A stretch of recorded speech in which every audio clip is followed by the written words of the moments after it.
الحمدللہ رب العالمین، الصلاۃ والسلام علی سید الانبیاء والمرسلین، اما بعد، فاعوذ باللہ من الشیطان الرجیم، بسم اللہ الرحمن الرحیم۔ اردو زیف آفیشیل کے معزز ناظرین کو السلام علیکم ورحمۃ اللہ وبرکاتہ۔ ہمارا چینل اردو زیف آفیشیل لایا آج آپ کے لیے ایک اور بہت ہی پاورفل وظیفہ۔ آج کا ہمارا وظیفہ رمضان المبارک کے 10ویں روزے کا ہے، یعنی کہ 10 رمضان المبارک کو آپ نے اس عمل کو کرنا ہے۔ بہت ہی پاورفل عمل ہے۔ رمضان المبارک ویسے ہی بہت زیادہ برکتوں والا اور بہت ہی فضیلت والا ماہ مبارک ہے،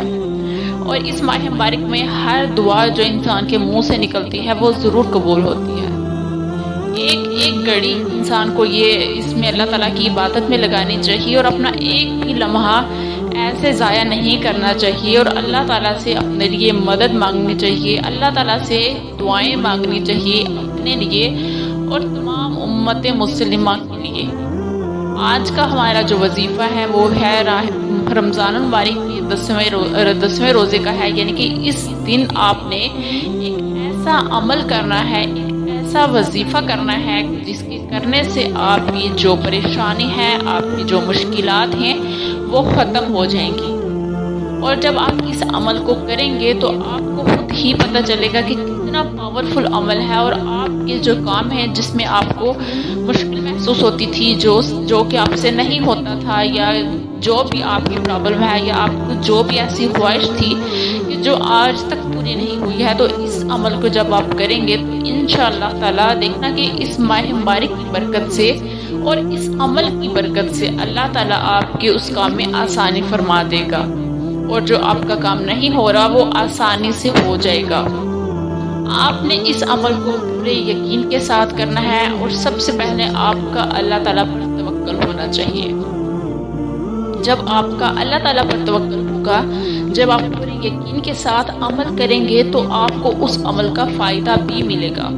اور اللہ تعالیٰ کا کلام تو ویسے ہی بہت زیادہ برکت والا ہے، بہت ہی فضیلت والا ہے، اور اللہ تعالیٰ خود کہتا ہے کہ قرآن میں ہر بیماری کی شفا ہے، یعنی کہ قرآن پورے کا پورا ہی شفا ہے۔ تو آج کا جو ہمارا وظیفہ ہے وہ بھی بہت ہی پاورفل ہے، اور اگر آپ کی جو بھی حاجت ہو، اپنے حاجت کو ذہن میں رکھ کر آپ نے جب آپ عصر کی نماز ادا کریں گے تو عصر کی نماز ادا کرنے کے بعد آپ نے اول آخر درود شریف پڑھنا ہے، درود ابراہیمی پڑھ لیں، اور درمیان میں آپ نے آیت الکرسی کو پڑھنا ہے 21 دفعہ۔ درمیان میں آپ نے 21 دفعہ آیت الکرسی کو پڑھنا ہے، اور اول آخر آپ نے 11 دفعہ درود ابراہیمی پڑھنا ہے، اور پھر اپنے لیے دعا کرنی ہے کہ اللہ تعالیٰ آپ کی جو بھی مشکل ہے وہ آسان کر دے، آپ کی جو بھی حاجت جو پوری نہیں ہو رہی وہ آپ کی حاجت پوری ہو جائے۔ بہت ہی پاورفل ہے یہ عمل، اور آپ اس موقع کو ہرگز گنوائیں نہ، جتنا بھی ہو سکے آپ یہ بہت ہی مختصر سا عمل ہے، بہت ٹائم بھی نہیں لگتا اس میں، اور یہ آپ کی جو بھی حاجت ہے وہ حاجت آپ کی پوری کر دے گا یہ عمل انشاءاللہ تعالیٰ۔ امید کرتی ہوں کہ آپ کو آج کی ویڈیو اچھی لگی ہوگی۔ اگر ویڈیو اچھی لگی ہو تو ویڈیو کو لائک کیجیے گا۔ ملیں گے پھر ایک نئی ویڈیو کے ساتھ، تب تک کے لیے اللہ حافظ۔